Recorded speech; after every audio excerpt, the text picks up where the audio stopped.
Hello, welcome to my Barossa kitchen, and ANZAC Day is coming up, so we have to bake ANZAC biscuits.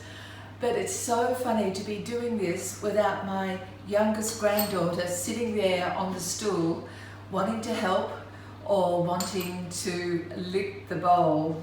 So long as there's butter in it, she'll be into it. So, do you love baking at home? This is the simplest that you'll ever do. There are things that are important though, and that is, I'm not the sweetest tooth in town. So I always think, how can I make something not too sweet? So one of the little things about using coconut is there's coconut with no sugar added. This happens to be organic shredded coconut, which I prefer to the desiccated. It's got more texture in it and more of that real coconut flavor without just being sweet. So here we go. Oats. Not quick oats, please. Proper oats. Oats, and we have brown sugar. Brown sugar does clump, doesn't it? But let me see. I'll just squeeze those lumps apart and put the brown sugar in. Then we have 1 cup of oats, 3/4 of a cup of brown sugar, and 1 cup of plain flour. We're going to add bicarb soda, which is only half a teaspoon. You don't need much bicarb soda to the mix. So I'll sit that there.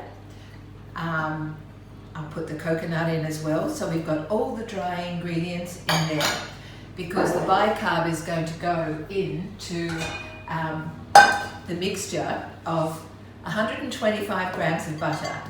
Now, I don't mind if you use a little more.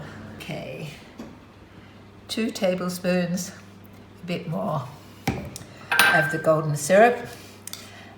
And then because the bicarb needs a bit of acid, we have 2 tables of verjuice. Now you could use a bit of lemon juice or a little bit of vinegar for that, but for me, it's all about 2 things. 1, the verjuice is a gentle acid, so it doesn't overpower, but 2, I know I need this amount of sweetness and this amount of sugar because the biscuit will not be crisp at all if I don't have enough sugar. The more sugar you have, the crisper the biscuit.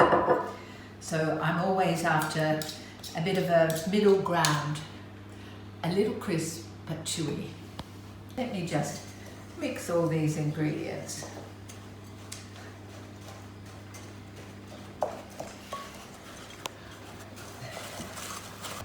The stove is telling me it's getting hotter. And of course, the pieces of butter have got to melt entirely. And then I can use my wooden spoon for this. I'm going to add the bicarb and make sure see how it froths up. Right. Wow, look at that. Now I could leave this to cool down a little, but I want to show you how quickly we can do this. Whoops.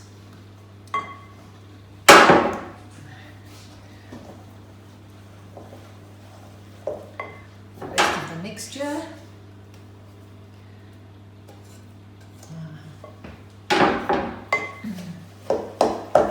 We just need it all coming together. And it's lovely and chunky, both from the oats, of course, but also that coconut, which has got much more structure to it. Okay. It's well mixed. All right. I have the oven ready at 170 degrees. Now, my oven, I have these beautiful ovens, and I always cook with fan forced unless I mention it. So if you don't have the ability for fan forced, you actually have to turn your oven up, sometimes up to 20 degrees more. So here, if I wet my hands, I can control this better. And of course I've washed my hands before I started. But I want to get a good sized teaspoon and then roll it into a ball and see how it doesn't stick to my hands because my hands are wet. I've sprayed the baking trays with a spray I always keep in my kitchen, and it's extra virgin, Australian extra virgin oil spray is what I use. Now we'll see how many these make. Whoops, I'm using what I call a large teaspoon as my starting point.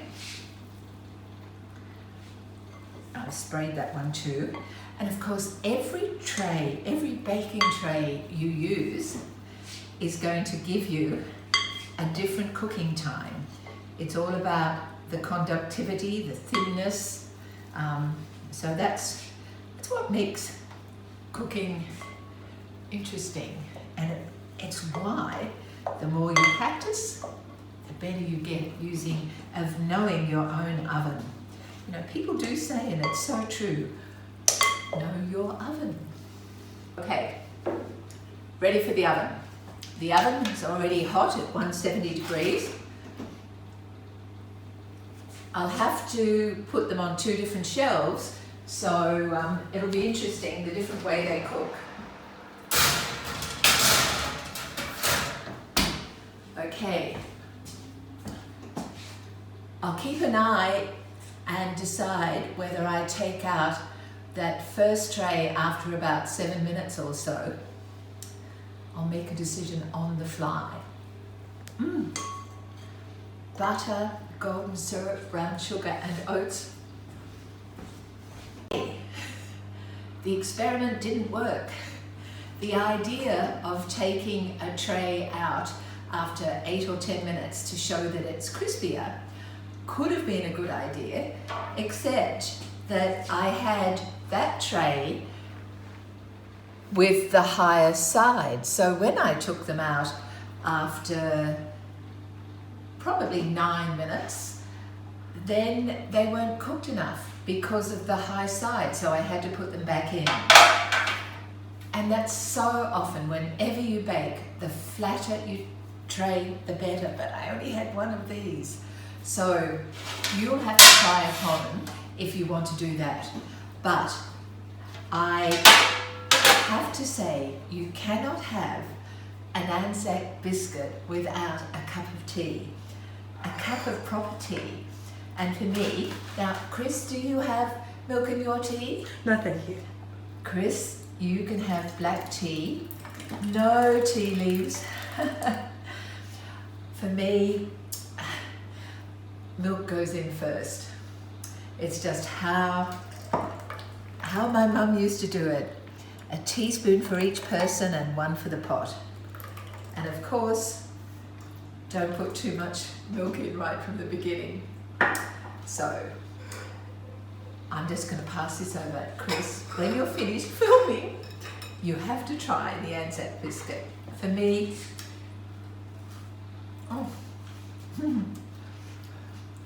it really is crunchy. It's golden. It's golden syrup and buttery, but it's not over sweet. And that's using the verjuice or the lemon juice, just, you know, because of my preoccupation of not having everything too sweet. It was 16 minutes cooking on the flat tray, and I lost count of how many minutes on the other tray because I just kept putting them back in. So here's to your ANZAC biscuit and a proper cup of tea.